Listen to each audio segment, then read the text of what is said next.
O dia em que choveu carne e sangue no Vale do Paraíba, em São Paulo, parecia chuva de sangue e carne caindo dos céus. Seria o prenúncio do fim do mundo? Perguntavam-se os apavorados moradores de São José dos Campos e Caçapava, além dos motoristas que trafegavam pela rodovia Presidente Dutra, em 15 de agosto de 1968. A chuva vermelha e a carne em formato de cubo de até 15 centímetros caía sobre a vegetação, as casas, os carros e os transeuntes. Por incrível que pareça, o fenômeno voltou a se repetir no Vale do Paraíba 25 dias depois, em 10 de setembro, e até hoje gera celeuma. Exames realizados nas amostras recolhidas revelaram que se tratava de carne de mamífero do sexo feminino. Você vai saber tudo a respeito desse insólito caso forteano a partir de agora.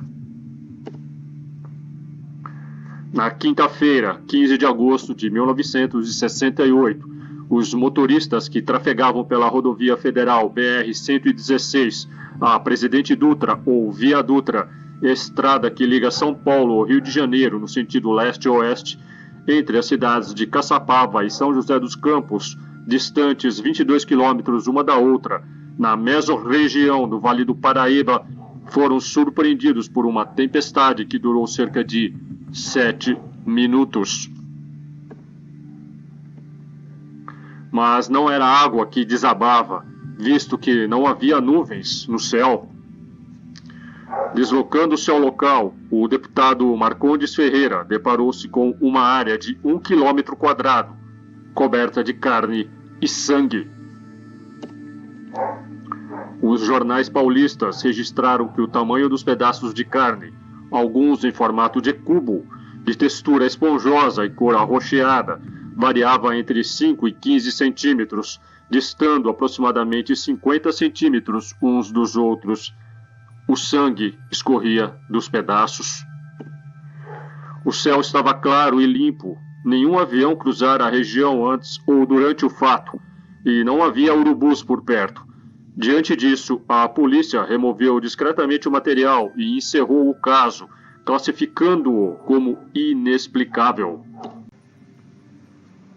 O jornal Notícias Populares, em sua edição de sexta-feira, 30 de agosto de 1968, trouxe na primeira página uma das manchetes mais estranhas já vistas e que, sem dúvida, deixaria Charles Ford, colecionador de elementos excluídos a prioristicamente pela ciência, extasiado. Chuva de sangue e carne em São Paulo. Apesar de ser tido como um veículo sensacionalista, o jornal nada mais fez do que reportar corretamente os fatos, informando que, abre aspas, uma chuva de carne e sangue ocorreu há dias no distrito de Eugênio de Melo, em São José dos Campos, mobilizando a polícia local para apurar a origem do fenômeno. Segundo o deputado Marcondes Ferreira, vários moradores daquela localidade, no dia da ocorrência, viram pedaços de carne e gotas de sangue caindo do céu, sem que qualquer avião ou helicóptero tivesse passado pelo local. Chamada à polícia, foram recolhidas amostras de carne e encaminhadas para exame, cujos resultados ainda não são conhecidos. Fecha aspas. Os pedaços eram do tamanho de bifes pequenos, tinham cor arroxeada e consistência esponjosa. Não parecia ser de aves, porquanto não havia sinais de penas. Foram humildes trabalhadores que viram o fenômeno numa área de aproximadamente 1 quilômetro quadrado, não havendo razão para a suspeita de mistificação. A 9 quilômetros da rodovia Presidente Dutra, na olaria de propriedade de Pedro Marinho de Souza, o Candinho, os repórteres do Notícias Populares ouviram, na tarde de quinta-feira, 29 de agosto, alguns operários que haviam presenciado a chuva de carne e sangue, que provocou o pânico entre algumas famílias por cerca de 5 minutos. Vicente Rodrigues, residente no bairro da Gama, em Caçapava, relatou que estava assentando tijolos numa construção da olaria, quando começou a chuva de carne e sangue que apavorou a todos, inclusive velhos e crianças. Pedaços medindo de 5 a 20 centímetros caíram numa distância de meio metro cada um, sendo que uma posta de carne atingiu a cabeça do entrevistado. Afirmou Vicente Rodrigues que era católico e nunca vira coisa igual em sua vida, e tinha certeza de que o céu estava limpo e nenhuma ave passava sobre o local no momento. Os empregados da olaria, estatelados, entraram em pânico e criaram um pandemônio ao verem os pedaços de carne viva, sangrando, que caíam sobre as telhas e tijolos, interpretando o fato como a chegada do apocalipse. Patrão do céu, está chovendo sangue! Com uma expressão de espanto, José Aparecido, de 17 anos, à esquerda, na foto, desandou a correr de medo. Caíram-lhe sobre a cabeça e os braços gotas de sangue, de vermelho arroxeado, bem forte. Pedro Marinho, ao ver Marcos dos Santos, de 15 anos, à direita na foto, correndo, espavorido, gritou: "Deve ser castigo do céu. Hoje é dia santo e eu fiz os meus empregados trabalhar." Gotejava sangue na olaria do bairro do Paiol, no distrito de Eugênio de Melo, em São José dos Campos. Eram 12h30. O céu estava limpo, sem nuvens, sem aves de rapina à espera de presas. Todos passaram a fitar o firmamento azulado, quase sem nuvens. Não viram nada, nem aves, nem aviões. Foi aí que Rosalina Moreira Ramos correu para avisar o marido, que amassava barro. "Olha, é o fim do mundo, João. Lá em casa, à beira da porta, tem pedaços de carne e pingos de sangue." João quase perdia toda a cor bronzeada de sol. Estava branco, como uma pétala de margarida, apalpando-se todo para ver se estava sonhando ou acordado mesmo. Parecia miragem, alucinação, mas não era. Todos os outros se abaixavam para ver os pedaços de carne da cor do fígado, sem osso e sem penas, sem nada. Carne moída, como se fossem restos de carne de um bando de pássaros triturados pela hélice de um avião. Mas depois, refeitos do susto, foram raciocinando. Abre aspas. "Vai, aqui não passa avião, nunca passou avião. Se ele pegasse uma ave, onde é que foram parar as penas? É só carne. Isso é maldição mesmo. O diabo tá solto." Fecha aspas. O proprietário da olaria ficou com a pulga atrás da orelha. Aquilo não era normal.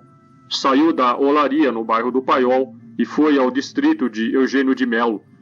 Lá entrou no bar Pinguim e contou ao dono, Nelson dos Santos, que ponderou, abre aspas, "Não espera nem um minuto. Vai na polícia, porque isso não é brincadeira. Já pensou que encrenca vai dar se souberem da morte de alguém lá por perto? Vai falar com o soldado Ferdinando. Explica o caso." Fecha aspas. Pedro repetiu a história na polícia. Ela não quis acreditar, mas foi ver. O perito Romildo, com auxílio da polícia técnica, recolheu os pedaços de carne. Os escrivães Ronaldo Dias, à esquerda na foto, e Barrete tomaram os depoimentos. Era negócio sério. A carne e o sangue caíram sobre um mato e telhado de casas muito modestas, num raio de 500 metros. Depois da polícia foram os curiosos. Gente de São José dos Campos, de Caçapava, de Taubaté, do Rio de Janeiro e de São Paulo. Mais de 1.000 pessoas em poucas horas. A rota aérea Rio-São Paulo era feita pelo litoral, até o Morro do Papagaio, a mais de 2 quilômetros de altitude, portanto distante de Eugênio de Melo mais de 100 quilômetros. Nenhuma delegacia registrou qualquer acidente em pedreiras situadas no Vale do Paraíba. Segundo alguns, poderia ter ocorrido alguma explosão de dinamite e o consequente lançamento dos pedaços de um dos empregados pelos ares. Mas a pedreira mais próxima localizava-se a mais de 20 quilômetros, o que afastava essa hipótese. Os moradores daquele lugar ermo, com pouquíssimas casas, sem iluminação elétrica, passaram a se recolher logo ao entardecer. Temiam dar de cara com o demônio, apesar de Pedro Marinho ter mandado rezar uma missa e benzer a olaria. O repórter Marco Antônio Montandon, especialista em assuntos paranormais da revista O Cruzeiro, Também esteve no local e recolheu de Pedro Marinho um longo relato que fez questão de publicar na íntegra em sua reportagem Estranhas Chuvas do Vale, que saiu na edição de 5 de outubro. Montandon sublinhou que todas as hipóteses convencionais foram eliminadas, inclusive a de que poderia ser a carga jogada de algum avião para eliminar peso, caso muito comum, tendo o CTA, Centro Tecnológico da Aeronáutica de São José dos Campos, informado que nenhum aparelho sobrevoara os céus no local naquela hora, naquele dia. Havia ainda a hipótese do fenômeno estar relacionado com a onda ufológica que varria o país e o estado de São Paulo naquela época, uma das maiores já verificadas. Por incrível que pareça, voltaria a chover carne e sangue na mesma região do Vale do Paraíba 25 dias depois. Na terça-feira, 10 de setembro, milhares de pessoas do distrito de Santa Luzia, a cerca de 40 quilômetros de Eugênio de Melo, entre Caçapava e Piedade, presenciaram espantados o fato. Como da outra vez, a chuva registrou-se ao meio-dia, com o céu totalmente limpo e um sol abrasador. Armando Silva cuidava de uma plantação de arroz, quase nas margens do rio Paraíba, quando chamou a atenção dos companheiros de roça para as manchas de sangue que salpicavam sua camisa. Outros colonos agrícolas verificaram que estavam também com as roupas salpicadas de sangue. Alarmados, saíram correndo para alertarem outros moradores das cercanias. Da mesma maneira que os moradores da olaria onde caiu carne e sangue, os agricultores atribuíram o fato a uma maldição. O jornal Notícias Populares noticiava em sua edição de 15 de setembro de 1968, a página 2, a repetição do incrível A Volta da Chuva de Carne e Sangue no Vale do Paraíba. Os pedaços de carne que caíram em Santa Luzia eram do mesmo tamanho, isto é, com 2 a 3 centímetros de coloração marrom, da cor do fígado e curiosamente gelatinosa. A carne não apresentava odor desagradável, mesmo depois de 3 dias exposta ao sol. A chuva durou de 3 a 4 minutos, rendendo uma quantidade de carne avaliada em 3,5 quilos. Amostras foram recolhidas por curiosos e pesquisadores do fenômeno. O chefe dos escrivães de polícia de Taubaté, Ronaldo Dias, disse que as carnes foram examinadas por um perito da Polícia Técnica lotado na Delegacia Regional de São José dos Campos, que as encaminhou em seguida ao IML de São Paulo para a obtenção de um laudo minucioso. Da mesma forma, é bom que se frise, o local onde pela segunda vez choveu carne e sangue não se situava dentro da rota aérea São Paulo-Rio, pois as viagens de avião eram feitas pelo litoral, a partir de Ubatuba. Isso afasta qualquer hipótese de uma ave ter sido triturada por um avião, e mais ainda, a carne vinda do espaço, destituída de ossos e penas, caiu em diferentes pontos, perfazendo um círculo.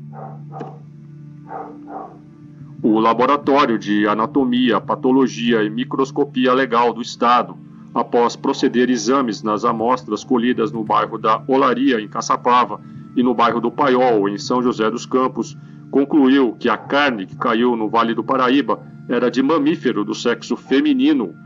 O laudo da análise, procedida pelo IML de São Paulo, chegou à Delegacia de Polícia de São José dos Campos em 12 de outubro.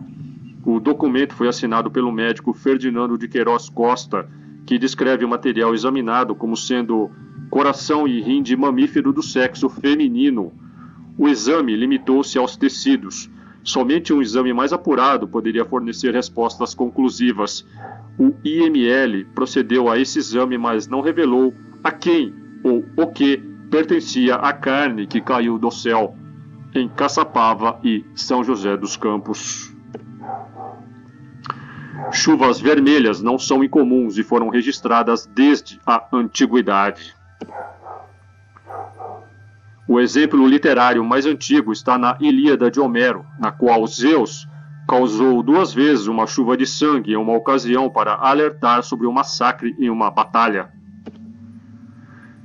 Iulius Obsequens, escritor do século IV a.C., intrigou-se tanto com os estranhos fenômenos entre o céu e a terra que dedicou-se obcecadamente a pesquisá-los, reunindo os casos mais extravagantes, datados desde o Anno Urbis Condite, ano em que a cidade foi construída, na obra Prodigiorum Libellus. Restaram apenas os fragmentos entre os anos de 176 a.C. e 16 a.C.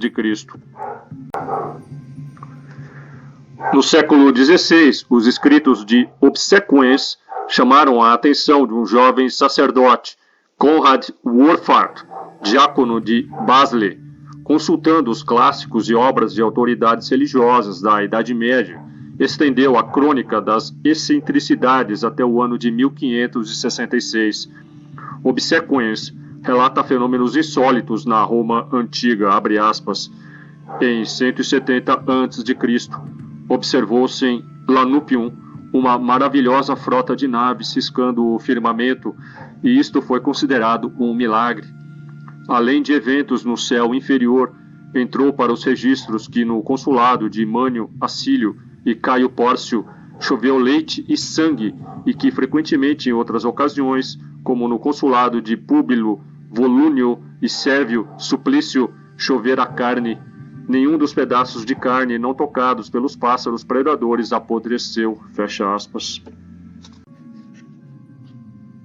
Uma xilogravura de Hans Wolf Glaser, um impressor, cortador de blocos, tingidor de xilogravura e editor de Nuremberg, retratou uma chuva de sangue que ocorreu perto de Dinkelsbühl, em 26 de maio de 1554. Glaser é mais conhecido por imprimir um panfleto publicado em 14 de abril de 1561, descrevendo um avistamento em massa de um evento celestial que foi visto sobre Nuremberg, na Suíça, em 4 de abril do mesmo ano. Ele descreve objetos de várias formas, incluindo cruzes, lanças, discos, um crescente e um objeto tubular, do qual vários objetos redondos menores emergiram e dispararam pelo céu ao amanhecer. Os ufólogos interpretam essa imagem como a batalha de OVNIs no céu. Os céticos, por sua vez, apontam que os dois objetos cilíndricos que correm diagonalmente para baixo se assemelham ao fenômeno do parélio e às outras linhas semelhantes aos efeitos de halo. Numerosas representações mais simples de tais reflexões atmosféricas são conhecidas dos séculos XVI e XVII. O escritor José Freire de Monterroio Mascarenhas estudou humanidades e matemática e, para aumentar seus conhecimentos, percorreu a Europa durante 10 anos. Escreveu nada menos do que 125 livros históricos e fenomenológicos.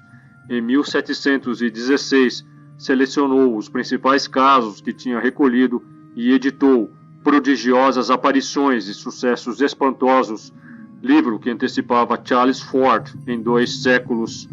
Preocupado com o rigor e a credibilidade, Monterroio mencionou de onde extraíra cada fenômeno. Mascarenhas relatou que uma chuva cor de sangue caiu durante 2 horas em Gênova, 22 de março de 1716. Depois sucederam-lhe relâmpagos e trovões tremendos. Caíram raios em 4 partes que mataram 9 pessoas e feriram 12, o que pôs os povos numa grande consternação. No dia seguinte se levantou um vento tão impetuoso que derrubou algumas casas sobre a costa. Entre as 11 e 12 horas de 3 de março de 1876, o que pareciam ser pedaços de carne vermelha, medindo aproximadamente 5 por 5 centímetros, com pelo menos um de 10 por 10 centímetros, caiu do céu em uma área de 91 por 46 metros, perto de Olympia Springs, em Beatty County, Kentucky. Uma das explicações foi a de que a carne vinha de um grupo de abutres que regurgitava suas refeições no ar. O tipo exato de carne nunca foi identificado, embora vários relatos sugerissem que era carne de cordeiro, veado, urso ou cavalo, e até mesmo humana. Na época, a esposa de um fazendeiro, a senhora Crouch, estava fazendo sabão em sua varanda quando relatou ter visto os pedaços de carne caírem do céu. Ela disse que estava a 40 passos de sua casa quando a carne começou a bater no chão. Ela e o marido acreditavam que o evento significava um sinal de Deus. Um evento semelhante foi relatado posteriormente na Europa. O fenômeno foi relatado pela Scientific American, The New York Times e várias outras publicações da época. Leopold Brandeis identificou a substância como nostoc, um tipo de cianobactéria. A teoria nostoc de Brandeis baseava-se no fato de que nostoc se expande em uma massa gelatinosa clara quando a chuva cai sobre ela, muitas vezes dando a sensação de que estava caindo com a chuva. Charles Fort observou em seu primeiro livro, o Livro dos Danados, de 1919, que não havia chovido. Na Europa, houve pelo menos 30 casos registrados de chuva de sangue nos séculos 13, 14 e 15. Houve 190 instâncias nos séculos 16 e 17. Houve um declínio no século 17, quando apenas 43 foram registrados, mas isso aumentou novamente com 146 no século 19. Em 2 de julho de 1968, partes do sul do país de Gales, sul da Inglaterra e Midlands foram salpicadas com uma imundície de sujeira vermelha, laranja e amarela. A precipitação avermelhada sujou janelas e manchou roupas em varais. Tantos carros ficaram cobertos de manchas imundas que houve um aumento de demanda de água para lavar os carros. Nada de extraterrestre ou paranormal, no entanto, apenas grãos que tinham se infiltrado nas nuvens após tempestades de areia no Saara e que chegaram às ilhas britânicas, provocando as tempestades de poeira mais severas em mais de 200 anos. Uma camada de poeira mineral soprando ao norte do Saara encontrou ar frio e úmido sobre as ilhas britânicas, resultando em nuvens espessas e densas e fortes tempestades na maior parte da Inglaterra e país de Gales. Essas nuvens bloquearam completamente a luz em algumas áreas, e a chuva e o granizo resultaram em danos materiais e inundações, e pelo menos 4 pessoas morreram. Alguns dias depois, em 15 de agosto, ocorreu a chuva avermelhada no Vale do Paraíba. Teria sido o rescaldo dessa tempestade de poeira que chegou ao Brasil? Entre 25 de julho e 23 de setembro de 2001, uma chuva vermelha parecida com sangue deixou apavorados os moradores de Kerala, no sul da Índia. A chuva vermelha manchava as roupas dos transeuntes, fazendo parecer que eles estavam sangrando, além de queimar as folhas das árvores. Estima-se que cerca de 50 toneladas de partículas caíram nesses 2 meses. O governo indiano, a princípio, alegou que era poeira do deserto vinda da Península Arábica. Depois disse que seriam esporos de algas carregadas pelo vento. O físico indiano Godfrey Lewis, da Universidade Mahatma Gandhi, na Índia, analisou amostras da chuva vermelha e constatou que as células continham algo parecido com glóbulos vermelhos, as células do sangue, de onde concluiu que poderia ser uma forma de vida extraterrestre. No começo, pensou que poderia ser algas ou pólen, mas quando olhou as partículas no microscópio, notou que elas tinham o tamanho de células sanguíneas de mamíferos. Da mesma forma, foi constatado que a carne que caiu do céu no Vale do Paraíba, mais de 30 anos antes, era de mamífero do sexo feminino. Nas imagens, uma fotomicrografia de partículas de uma amostra de chuva vermelha de Kerala. O exame microscópico das partículas vermelhas na chuva por cientistas do governo indiano e também, independentemente, por Godfrey Lewis, mostrou que definitivamente não eram grãos de areia. Eles se assemelhavam mais a células e pareciam ser de origem biológica. Eles eram compostos de 50% de carbono, 45% de oxigênio, além de quantidades menores de outros elementos. Relatos de moradores davam conta que eles tinham ouvido um barulho muito forte no céu, e logo depois teria começado a chuva inusitada. Louis acreditava que podia ter havido a explosão de um meteoro de onde teriam desprendido estas células vindas de outro planeta. A hipótese dos cientistas indianos estava respaldada em uma teoria defendida por dois cientistas britânicos desde a década de 1960, Fred Hoyle e Nalin Chandra Wickramasinghe, que foi aluno e colaborador de Hoyle, os maiores defensores da panspermia, a ideia de que a vida foi trazida à Terra do espaço em meteoritos que abrigavam formas de vida primárias. Em 2006, o professor Wickramasinghe foi à Índia conversar com Louis e investigar o fenômeno da chuva vermelha. Louis concluiu que as células encontradas na chuva vermelha podem se duplicar a 300 graus centígrados, o que faz sentido para um micro-organismo que viajou pelo espaço em condições adversas. Após analisar o trabalho de Louis e conversar com moradores da região que presenciaram o fenômeno, Wickramasinghe concluiu que a chuva vermelha é sim uma forma de vida alienígena. Em abril de 2008, Godfrey Louis publicou um artigo no qual afirma que a chuva vermelha que caiu em Kerala foi o resultado de um cometa se desintegrando na atmosfera superior, composto principalmente por micróbios do espaço. Até hoje, ele mantém a sua teoria. Apesar de todo o embasamento científico, por meio de análises, experimentos e pesquisas, o assunto ainda gera polêmica no meio acadêmico e junto às autoridades governamentais e ufólogos.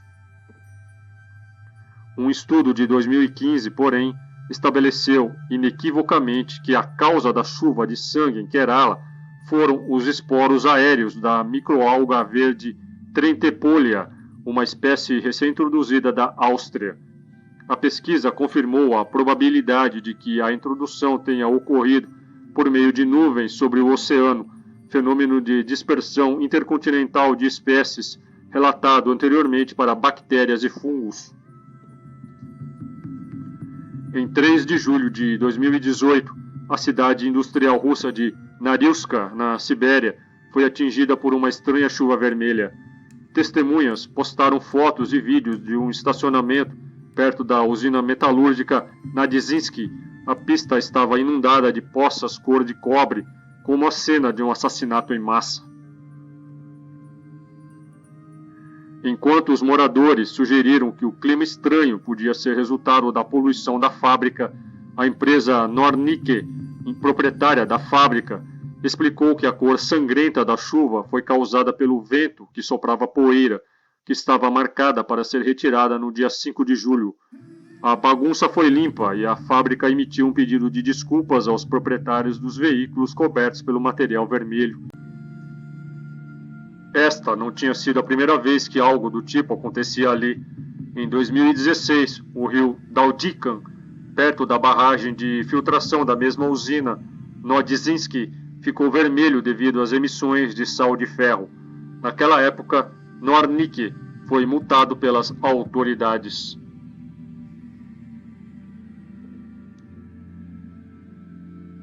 A presença de sangue, quase sempre, reflete um quadro de sofrimento a que as camadas menos privilegiadas e mais sofredoras da população vivem submetidas, implicando em um ato de desespero projetado no ambiente externo.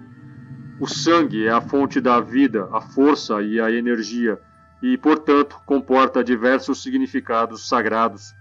Tribos primitivas sorviam a hemoglobina dos inimigos para fortalecer seus corpos e espíritos. Mas, se de um lado diz respeito à vida, do outro denota a banalização da violência, prenunciando genocídios. Para os cristãos, desde o sangue derramado por Cristo no Gólgota, até as estátuas da Virgem Maria que choram sangue e as hóstias que se convertem nesse elemento, trata-se de uma esperança derradeira que se insurge ante situações limite, nas quais apelam-se as potências divinas. Investida de um sentido mítico, o sangue torna-se o principal motivo da exacerbação da fé ou da conversão. Com efeito, a linguagem religiosa, com seus signos, ao produzir conhecimento sobre o mundo, converte-se em instrumento de compreensão de problemas e da forma como esses se relacionam com o mundo. é uma maneira particularizada de expressar as contradições que se encerram em meio às dificuldades enfrentadas. As camadas populares, por si mesmas, são capazes de criar práticas culturais próprias que não estão restritas somente aos limites impostos pela ordem hegemônica, que nem sempre fornece parâmetros adequados para o enfrentamento de determinadas questões. Você pode ler esta matéria completa e baixar os trabalhos a respeito que publiquei nas revistas UFO e Enigmas Espanhola em meu Patreon. Torne-se o meu patrono e tenha acesso a centenas de outros conteúdos exclusivos. Dê um like, compartilhe, inscreva-se no canal, torne-se membro e me siga nas minhas redes. Valeu e até mais.